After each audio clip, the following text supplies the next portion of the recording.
Au TEP encore, mouvement. Ici, nous allons aborder le thème pourquoi, pourquoi nous sommes aussi naïfs. Pourquoi? Pourquoi le peuple noir est aussi naïf? Je vais vous raconter une petite, en fait, plusieurs petites histoires, on va dire.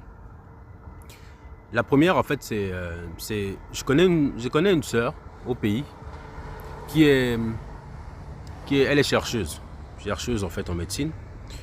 Et je lui ai souvent posé la question que tu cherches, depuis que tu cherches là, tu as déjà trouvé quoi concrètement? Apparemment, elle n'a toujours rien trouvé. Dernièrement, elle travaillait elle travaillait en fait sur le Covid. J'ai demandé les résultats, je n'ai jamais eu de résultats. Donc, je ne sais pas si elle dit la vérité. Mais ce qui me frappe là-dedans, c'est que en général, je la vois souvent en fait dans son laboratoire. Il y a beaucoup en fait d'occidentaux dans ce laboratoire, alors qu'elle est en pleine Afrique. Hein. Ils sont très très nombreux. Ça, c'est quelque chose qui m'intéresse et qui m'interroge en fait. La deuxième histoire que je viens ici raconter, une sœur m'a envoyé en fait une vidéo. M'a envoyé une vidéo en fait sur une petite fille au Canada qui s'est fait brûler en fait les fesses par par une femme en fait dans la garderie. En fait, la femme apparemment c'était une femme arabe. Et ils ont essayé de camoufler ça en fait en lui mettant une crème et tout ça. Enfin bref, c'était affreux. Et ils n'ont même pas trouvé bon d'appeler les parents pour prévenir. Ça m'a alors ça m'interroge beaucoup parce que il y a énormément ce type de situation dans les garderies en fait ici en Occident avec les petits enfants africains, les petits enfants noirs parce que c'est assez récurrent. Donc du coup quand les enfants vont en fait je me rappelle même j'ai ma petite sœur quand elle envoie ses enfants en fait à la garderie elle a souvent au début elle avait vraiment une peur, et qu'il se passe quelque chose et qu'elle n'ait pas justement le contrôle là-dessus. Le contrôle là-dessus. Parce que ce n'est pas les premières situations. En France, en fait, j'en ai entendu plusieurs situations justement dans ce sens-là. Et il y a une autre histoire aussi qui est celle des femmes africaines en fait, qui vont accoucher en fait, dans les hôpitaux ici. Et elles ne sont pas prises en charge en fait comme les autres. Par exemple, quand elles viennent, elles ont des contractions, pardon. Les contractions, elles sont négligées, on ne les prend pas au sérieux en fait. Parce qu'on se dit que non, elles sont solides, donc elles font semblant. Hein, elles font semblant, donc elles peuvent encore supporter. Alors que, à contrario, justement, c'est plutôt le contraire en fait du côté des locaux d'herbe.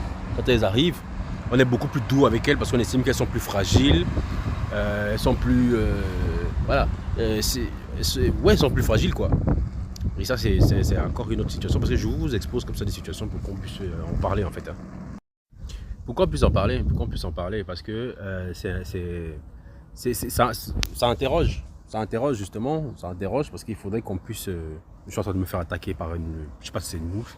Enfin bref. Donc c'est juste comme une précision. Bon, j'étais en train de dire que non, mais sincèrement, voilà, c'est encore une autre problématique parce que je vous dis tout ça pour que ça vous réfléchissez sur le rapport entre tout ce que je vous dis là. C'est quoi le rapport? Et, je vous raconte encore l'autre histoire. C'est un jour, j'étais parti, j'avais eu un problème de dents. Hein, j'étais parti chez le dentiste. Et le dentiste, non seulement, en fait, il m'a injecté en fait, une dose beaucoup trop importante, justement pour endormir l'endroit. Et après, à la fin, quand je lui ai posé la question, mais je comprends pas pourquoi, parce que ça a duré très longtemps. Je pensais même que ça n'allait plus jamais redevenir normal. Quand j'ai essayé de lui poser la question en fait à la deuxième séance, il m'a fait comprendre que non, mais parce que vous les Africains, vous êtes très solides et tout ça, donc c'est pour ça qu'on on nous enseigne de mettre un peu plus justement pour que ça puisse fonctionner. Je me suis posé la question que mais c'est vrai ça ou bien enfin en fait j'étais tellement surpris par ce qu'il m'avait dit et surtout qu'il a eu le courage de me le dire. Ça m'a vraiment interrogé. Donc là aussi je vous invite à réfléchir là-dessus, mais sauf que ça ne s'est pas arrêté là. Parce qu'après avoir fait son traitement, en fait, j'ai eu en fait la joue qui a gonflé. Et pendant 3 mois, j'ai gardé ce problème. Je suis parti, je pense que je n'ai jamais autant été justement chez le dentiste de ma vie. Je suis parti à chaque fois. Il essayait de regarder, en fait, il ne trouvait aucune solution. Il dit que soi-disant, il ne comprenait pas c'était quoi le problème, machin truc et tout. Et j'étais comme ça avec ma joue gonflée, en fait. Justement, j'étais comme ça avec ma joue gonflée, en fait. Et j'ai attendu. Je suis parti, en fait, il m'a envoyé à l'hôpital. J'étais sous perfusion pour qu'on puisse trouver en fait qu'est-ce que j'avais en fait au niveau de la dent et tout ça. Un dentiste qui m'envoie en fait chez un médecin. Tout ça pourquoi? Parce que en fait il n'avait pas fait son travail de façon sérieuse et il n'estimait pas bon en fait d'aller plus loin.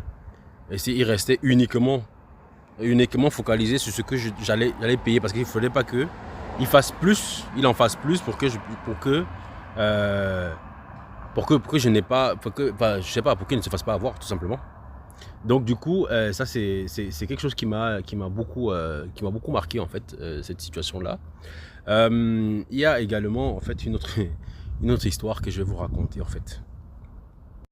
Il y a un frère en fait qui nous a fait un témoignage en fait il y a quelques jours. Apparemment, en fait, on est en train de vacciner en fait. Il y a une campagne de vaccination en fait en Afrique en ce moment. Et on a vacciné sa nièce en fait. On a vacciné sa nièce parce que sa nièce en fait, comme elle est un peu têtue, donc il y avait ces gens-là qui passaient en fait, parce qu'ils passent souvent dans les villages et tout, qui disaient que vaccination contre je sais pas quoi comme maladie là en fait déjà. Et elle a accepté de se faire vacciner. Et aujourd'hui elle est décédée. Aujourd'hui, elle est décédée pour faire vite. Elle est décédée.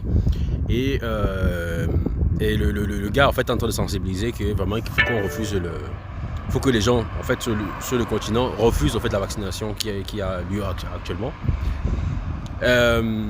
Et la question qu'on doit se poser, c'est que pourquoi est-ce que, justement, ce sont pourquoi, en fait, ce test, en fait, se fait chez nous et ne se fait pas souvent ailleurs, en fait.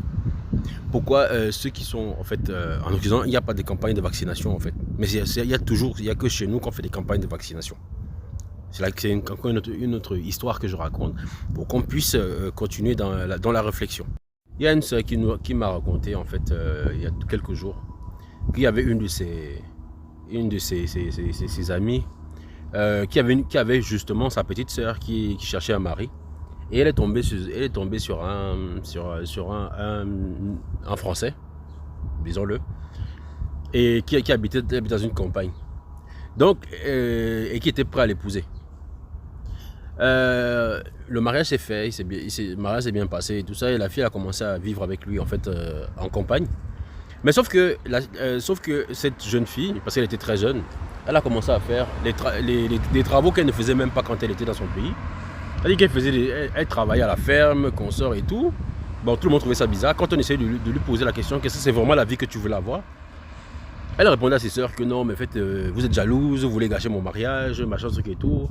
Si j'attendais qu'un frère, un homme vienne me chercher, en fait, c'est que j'attends encore, c'est que je ne me suis pas marié, avec ces termes, hein. Voilà ces termes et tout. Mais sauf que la jeune fille, en fait, elle a commencé à avoir des problèmes, en fait, entre elle et son compagnon. Et un jour comme ça, là, en fait, on trouve la jeune fille pendue. Disons les choses, hein. On trouve la jeune fille pendue. Et apparemment, en fait, les enquêtes en fait, ont démontré que, soi-disant, la fille aurait été... en fait, elle s'est suicidée. S'est suicidée, en fait, apparemment, d'après les enquêtes.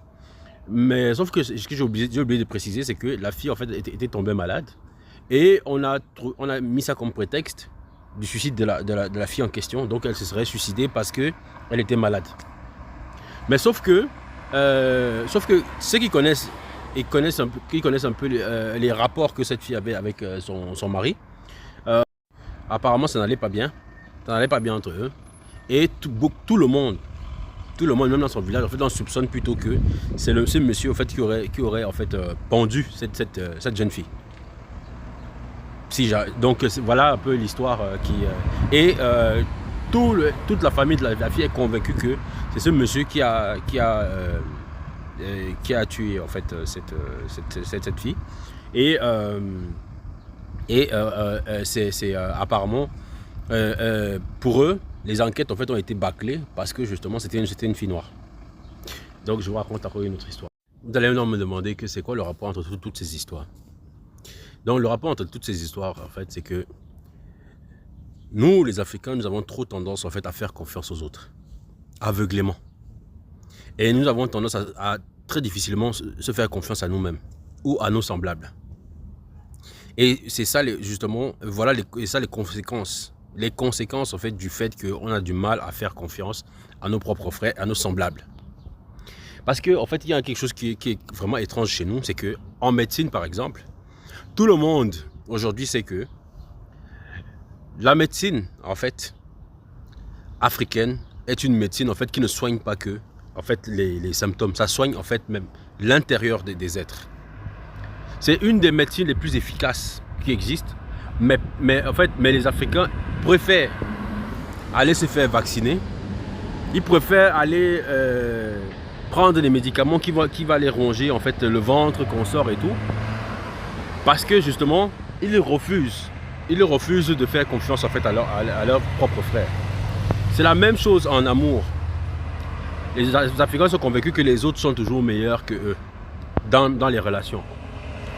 J'ai débatté avec une personne là, justement par rapport à la polygamie, qui a fait toute une théorie en fait qui n'a ni queue ni tête, soi-disant, je sais pas quoi. Et je lui faisais comprendre que la plupart des couples en fait, qui divorcent le plus aujourd'hui dans notre communauté sont des couples en fait monogames. Donc, c'est qu'il dit en fait, il faudrait qu'ils se revoient.